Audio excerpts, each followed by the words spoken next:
प्रचंड बहुमत के साथ नीतीश कुमार के नेतृत्व में बिहार सरकार के गठन हुए करीब 1 महीने बीत चुके हैं। ऐसे में बिहार सरकार के कामकाज और देश और प्रदेश की सियासी हलचल पर बात करने के लिए मेरे साथ मौजूद हैं खिलाड़ी से खेल मंत्री बनी श्रेयसी सिंह जी।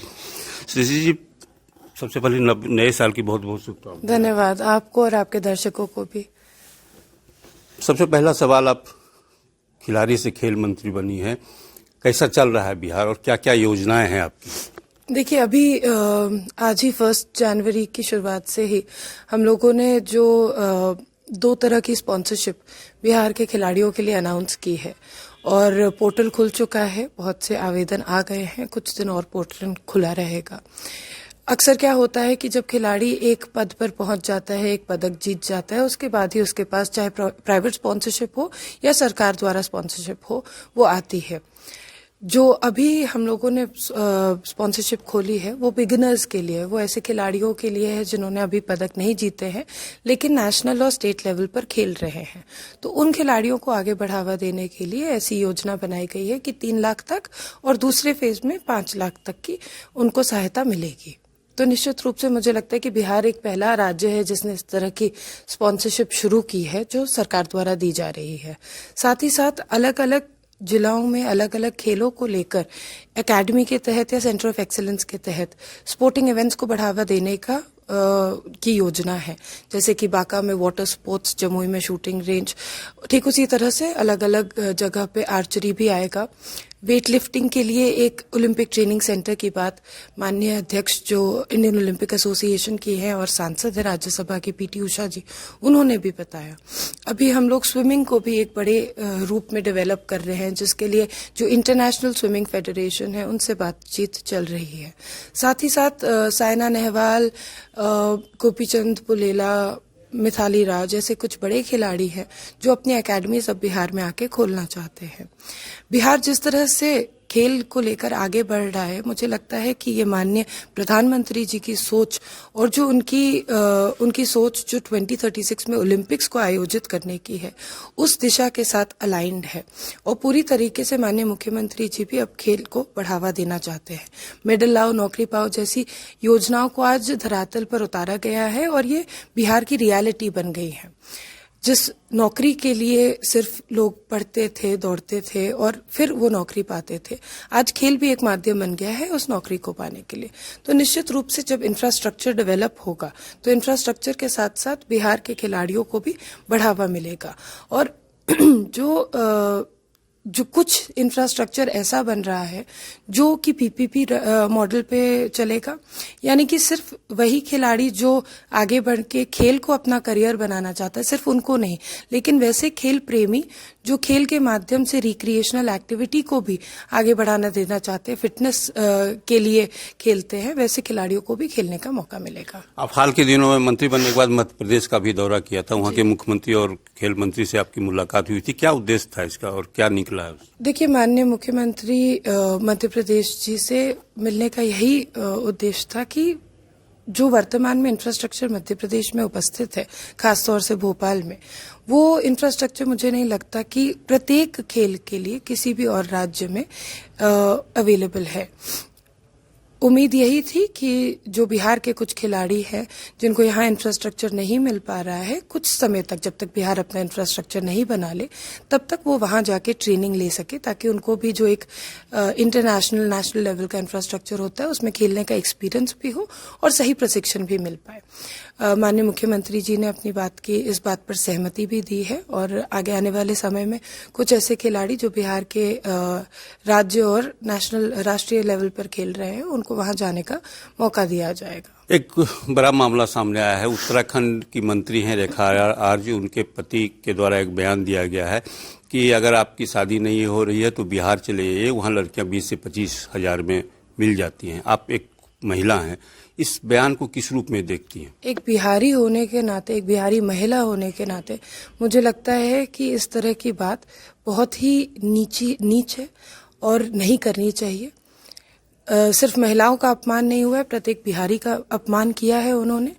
लेकिन आज सुबह ही उनका सोशल मीडिया और मीडिया के बयान आया है कि वो हाथ जोड़ के माफी मांग रहे हैं, मुझे नहीं लगता कि ये क्षमा लायक कोई भी शब्द है और जब कोई भी बात है। और जब आप एक जनप्रतिनिधि होते हैं या जनप्रतिनिधि के प्रतिनिधि होते हैं तो निश्चित रूप से आपको जो शब्दों का चयन है वो सोच समझ के करना चाहिए। वाक्य कोई भी हो, आपको गंभीरतापूर्वक इस तरह की बयानबाजी करनी चाहिए। तो निश्चित रूप से मैं उनको सिर्फ यही सलाह दूंगी कि आने वाले दिनों में, आने वाले समय में आप इस तरह की जो भाषा है उसका उपयोग न करें, इस तरह की कहानी और बयानबाजी सामाजिक रूप से या निजी रूप से न करें। उन्होंने माफी मांगी है, और तो क्या एक महिला होने के नाते आप उनको माफ करें?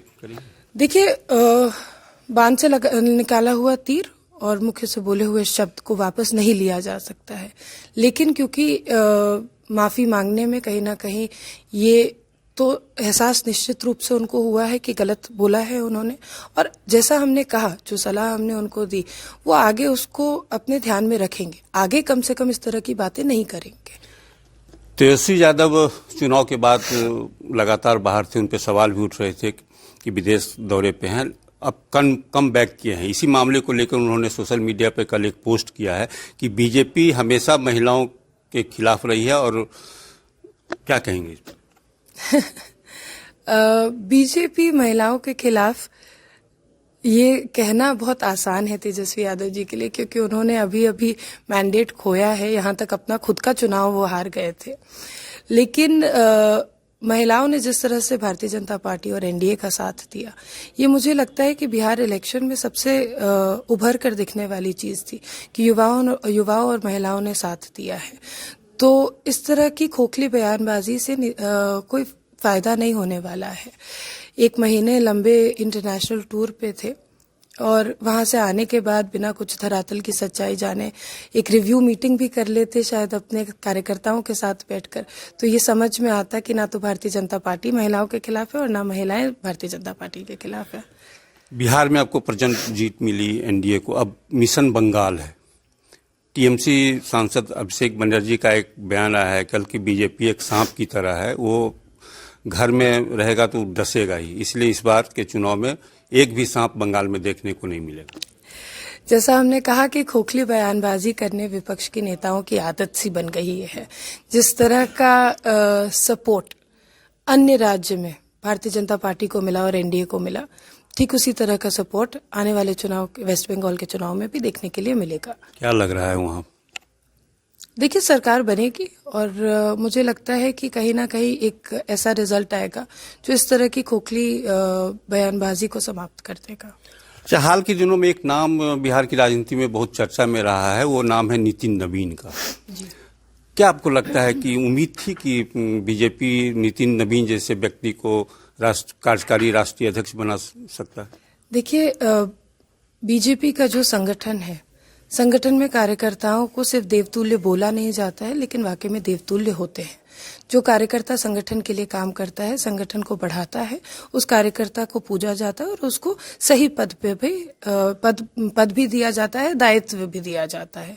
ठीक उसी तरह से जिस तरह से अब मध्य प्रदेश के भी दिग्विजय सिंह जी ने बयान दिया कि संगठन के एक तस्वीर जब सामने आई और उसमें माननीय प्रधानमंत्री जी, वर्तमान के प्रधानमंत्री जी जमीन पर बैठे हैं एक आरएसएस के कार्यकर्ता होने के नाते, ठीक उसी तरह आज वो प्रधानमंत्री बन गए। तो ये इस चीज की प्रशंसा कि भारतीय जनता पार्टी किस तरह से कार्यकर्ताओं को बढ़ावा देती है, आगे बढ़ाती है, ये तो अब विपक्ष भी कर रहा है। तो ठीक उसी तरीके से नितिन भैया जो हमारे हैं, उन्होंने संगठन को ठीक बहुत अच्छे तरीके से समझा है, संगठन के लिए काम किया है, छत्तीसगढ़ में बहुत अच्छा काम किया और इन सभी चीजों को देखते हुए एक युवा चेहरा को सामने लाया।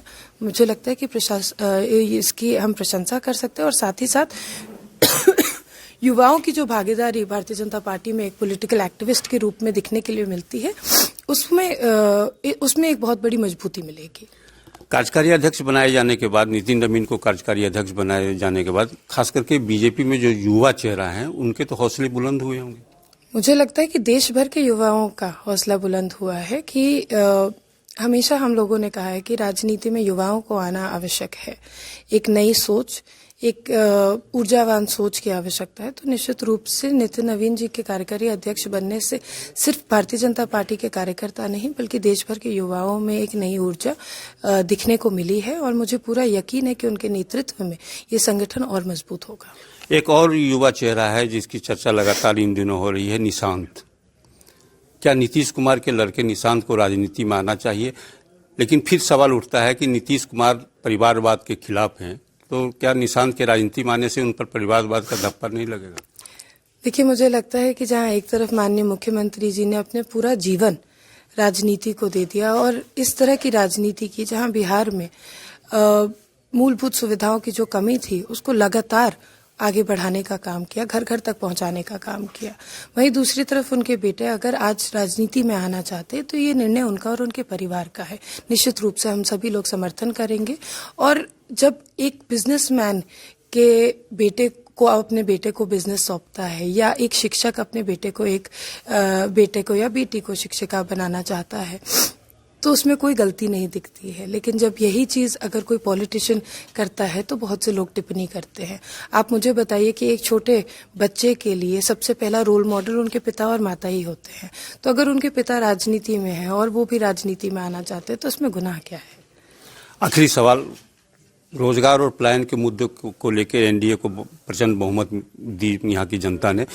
सरकार उस दिशा में क्या काम कर रही है और रोजगार की दिशा में कितना रोजगार आने वाला है आने वाले? नए नए तरीकों से रोजगार को बिहार में लाने की व्यवस्था की जा रही है।